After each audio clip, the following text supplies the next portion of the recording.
I'm back with Hadani Ditmars, the author of the 2005 book, Dancing in the No-Fly Zone, A Woman's Journey Through Iraq.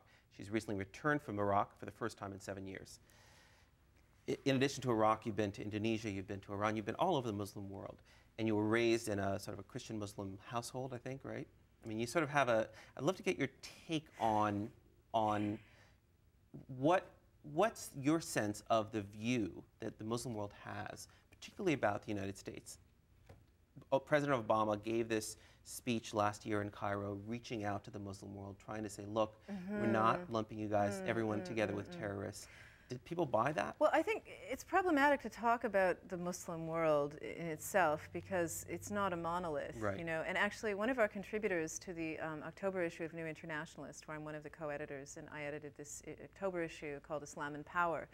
One of our contributors, Zia Sardour, he always talks about how, you know, why do people talk about the Muslim world? Because you don't talk about the Christian world, you know, because we're talking about 1 billion people, right. different languages, ethnicities, cultures, very different political realities. And so that's kind of what we attempted to portray or to touch on in this October issue, the fact that, you know, there are some majority Muslim countries that are police states, there are some that are democracies, there are some that are theocracies. There's all kinds of political realities within Islam.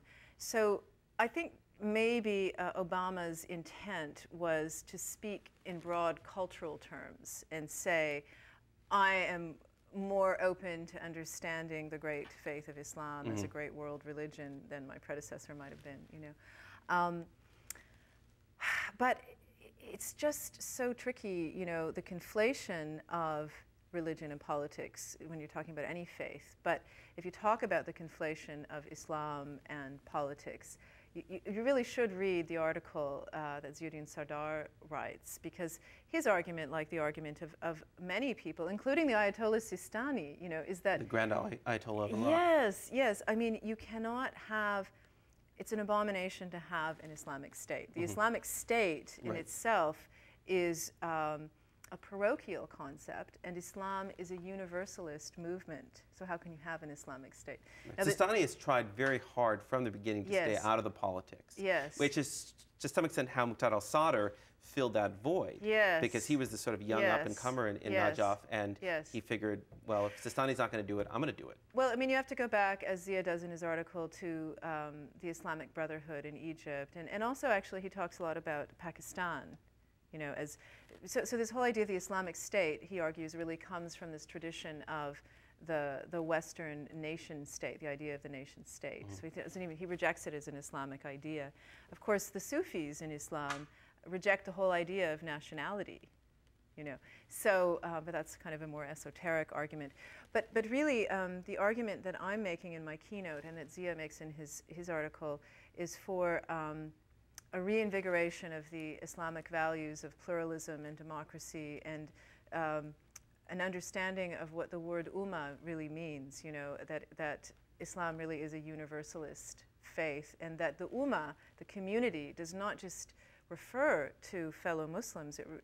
The original use of it in the Quran and in the hadiths about the stories about the Prophet Muhammad, Ummah was, you know, your community. So whether your neighbor was Christian or Jewish or, you know, pagan. What's the politically correct term now?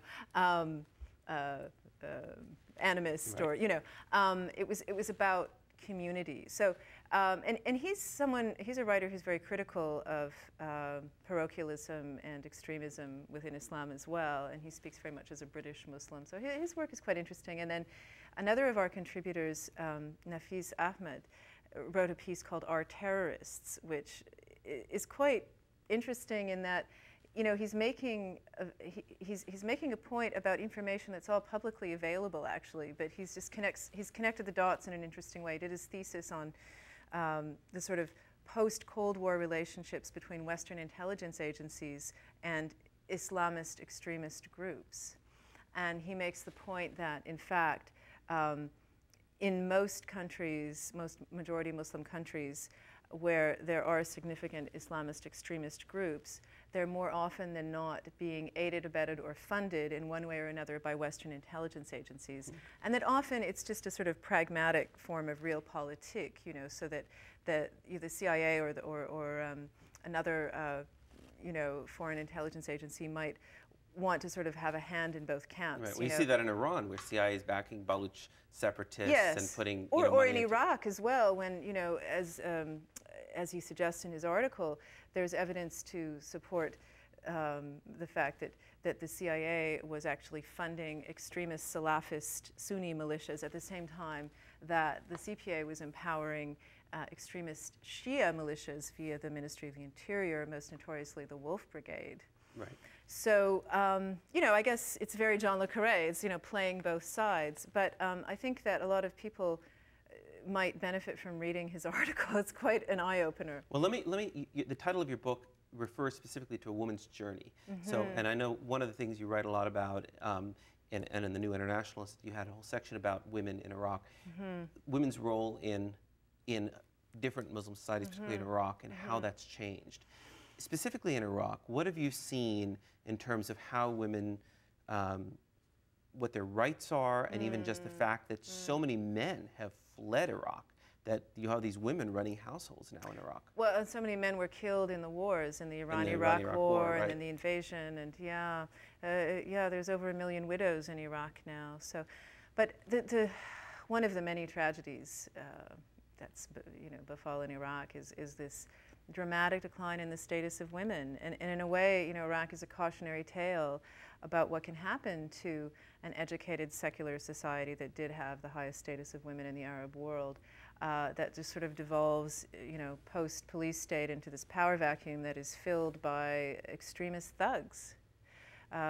Of course, you know, part of it was deliberate, I guess you could say, because the Constitution was rewritten along sectarian lines. Right. So suddenly you had regressive Sharia law, where you used to have the old liberal civil code, so issues around divorce and child custody and property rights, things that are at the, you know, at a fundamental level affecting the lives and prosperity and well-being of women, you know, that really slid backward dramatically. But also prostitution. Hasn't prostitution sort of taken off in Iraq?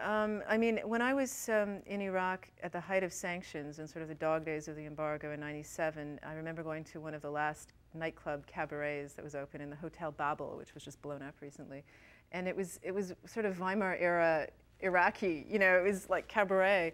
And I was there with this slightly cynical French UN worker, and he said, oh, you know, Iraq's gone downhill. He said, all the whores are local now. You know, this never would have happened 10 years ago. They would have imported them. But it really spoke to the larger tragedy of what was happening to Iraqi women, because even at that time in '97, because of the economic collapse brought about by the sanctions regime and other things, women with PhDs were having to prostitute themselves to Gulf sheikhs or to foreigners or whoever was coming in to feed their families. And so that downward spiral just sort of continued, and then added to that was the empowerment of these extremist militias, and added to that was the sort of daily security threats and just the terror of, you know, going to the market. Right. So things have really gone from bad to worse for women. Now there's all these widows as well who, you know, in a recent Oxfam design survey that we talk about in our fact spread in the May issue of the New Internationalist, Iraq 7 years later, the legacy of invasion, I think 70% of the women surveyed in this Oxfam design survey, 70% of the widows surveyed did not receive any pension from the government. And a very large percentage of women surveyed were getting no humanitarian assistance at all from the government.